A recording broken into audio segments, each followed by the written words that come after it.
Indian blogger নন্দিনীর আরও একটি ভিডিওতে সকলকে স্বাগত।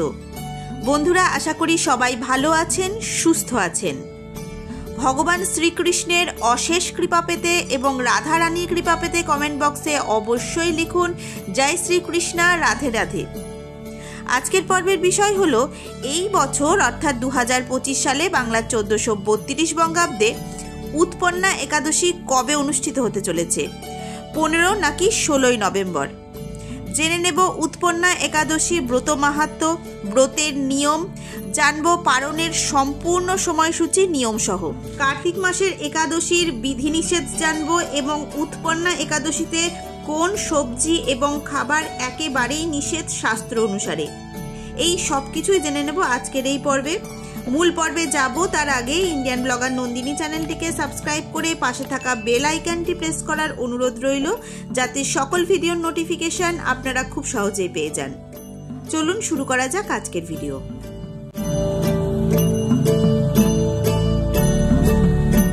হিন্দু ধর্মে একাদশীর বিশেষ গুরুত্ব রয়েছে।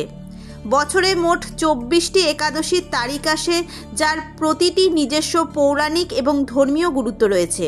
উৎপন্না একাদশীকে সমস্ত একাদশীর শুরু হিসেবে মনে করা হয়, কারণ এই দিনেই একাদশীর জন্ম হয়েছিল।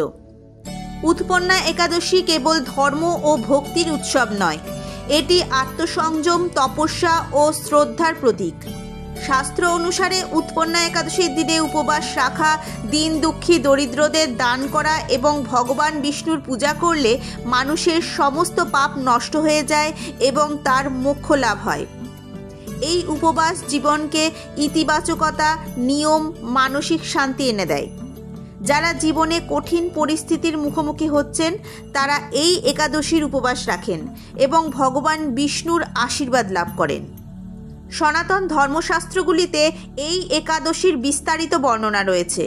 বলা হয় যে এই দিন উপবাস দান করলে সাধক বৈকুণ্ঠধামের অধিকারী হন। এর সাথে জন্ম জন্মান্তরের করা পাপ থেকে মুক্তি পাওয়া যায় এবং ভগবান বিষ্ণুর কৃপা ভক্তদের ওপর বর্ষিত হয়। জেনে নেব উৎপন্না একাদশীর দিনে কোন জিনিসগুলি দান করলে আপনি পুণ্যের ভাগী হবেন। উৎপন্না একাদশীর দিনে অন্নের দান সর্বোচ্চ গুরুত্বপূর্ণ। এই দিন নরনারায়ণ সেবা করতে পারেন। যদি সেটি সম্ভব না হয় তাহলে এই দিন নিজের সাধ্য অনুসারে দীন দুঃখীদের খাদ্যদ্রব্য দান করুন। এবার জানবো 2025 সালে বাংলা 1432 বঙ্গাব্দে উৎপন্না একাদশীর সম্পূর্ণ সময়সূচি পঞ্জিকা অনুসারে। জেনে নেব পারণের সম্পূর্ণ সময়সূচি এবং পারণের নিয়ম। উৎপন্না একাদশীর একাদশী তিথি শুরু হচ্ছে 14 নভেম্বর 2025 বাংলার 27 কার্তিক 1432 শুক্রবার রাত্রি 3:45 থেকে। একাদশী তিথি সমাপ্ত হচ্ছে 15 নভেম্বর 2025 বাংলার 28 কার্তিক 1432 শনিবার শেষ রাত্রি 4:22।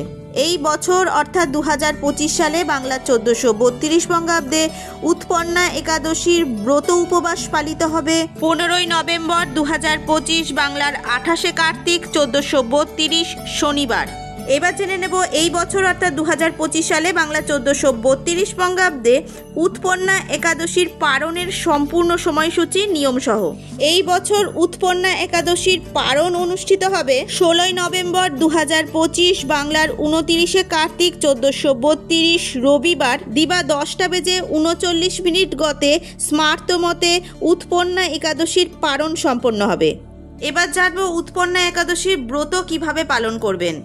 উৎপন্না একাদশীর দিন সকালে অর্থাৎ ব্রহ্মমুহূর্ত অর্থাৎ সূর্যোদয়ের 1.5 ঘন্টা আগে থেকে সূর্যোদয়ের 50 মিনিট আগে পর্যন্ত এই সময়ের মধ্যে তাড়াতাড়ি ঘুম থেকে উঠে পড়ুন। এবার যদি সম্ভব হয় তাহলে কোনো পবিত্র নদীতে স্নান সারুন। যদি সেটি সম্ভব না হয় তাহলে বাড়ির জলেই যে কোনো পবিত্র নদীর জল মিশিয়ে স্নান করুন।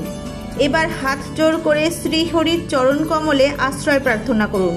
ভগবান শ্রীকৃষ্ণের দিব্যলীলা কীর্তন করুন অথবা শ্রবণ করুন। এবার ঘিয়ের প্রদীপ বা কর্পূর দিয়ে কৃষ্ণের পূজা করুন। শ্রীকৃষ্ণকে ফুল ও মালা অর্পণ করুন। এই দিন একাদশীর প্রসাদে শস্য, আমিষ জাতীয় খাবার, ভাত, ডাল, পেঁয়াজ, রসুন এগুলি একেবারেই গ্রহণ করবেন না। যদি সম্ভব হয় তাহলে এই দিন অবশ্যই নির্জলা উপবাস পালন করুন। যদি কোনো শারীরিক কারণবশত এই দিন নির্জলা উপবাস করা সম্ভব না হয় তাহলে এই দিন ফল, দুগ্ধজাত যে কোনো দ্রব্য, জল, শুকনো ফল খেতে পারেন। একাদশীর পালনেরও কিছু নিয়ম রয়েছে। এই উৎপন্না একাদশীর উপবাস দ্বাদশীতে অর্থাৎ একাদশীর পরের দিন পালন প্রক্রিয়ার সময় শস্য প্রসাদ গ্রহণের মাধ্যমে শেষ হয়। প্রতিটি দ্বাদশীর জন্যই আলাদাভাবে গণনা করা পঞ্জিকা অনুসারে নির্দিষ্ট সময়ের মধ্যেই পালন প্রক্রিয়া সম্পন্ন করতে হবে। যিনি একাদশীর দিন নির্জলা উপবাস পালন করেছেন অথবা যিনি জল পর্যন্ত পান করেননি তিনি জল এবং তরল প্রসাদ দিয়ে উপবাস ভাঙতে পারেন। যারা একাদশীর দিন কেবলমাত্র জল পান করে উপবাস করেছেন তারা ফলের প্রসাদ খেয়ে এই দিন উপবাস ভাঙুন। সর্বশেষে যারা ফলাহার করেছেন এবং যারা একাদশীর দিন ফল খেয়ে উপবাস করেছেন তারা শস্যের প্রসাদ খেয়ে উপবাস ভাঙুন। একাদশীর দিন শ্রীকৃষ্ণকে সন্তুষ্ট করার জন্য দান করলে অধিক উপকার পাওয়া যায়। এই একাদশীতে আপনারা আপনাদের পরিবারের নামেও দান করতে পারেন। এই দিন আপনারা শ্রীহরির কৃপা লাভ করতে অবশ্যই হরে কৃষ্ণ নাম জপ করুন এবং নিজেদের সাধ্য অনুসারে গরিব দুস্থদের দান করুন। শাস্ত্র অনুসারে এইভাবে যদি আপনারা উৎপন্না একাদশীর ব্রত পালন করেন তাহলে শ্রীহরির কৃপা লাভ করবেন এবং সর্বশ্রেষ্ঠ পুণ্য অর্জন করতে সমর্থ হবেন। আজকের ভিডিও আপাতত এই পর্যন্তই। যদি ভালো লেগে থাকে তাহলে অবশ্যই একটা লাইক করে দেবেন এবং হেল্পফুল বলে মনে হলে নিজেদের ফ্রেন্ডস ফ্যামিলির সাথে শেয়ার করার অনুরোধ রইল। সবাই খুব ভালো থাকবেন, সুস্থ থাকবেন। দেখা হচ্ছে আবার আগামী পর্বে।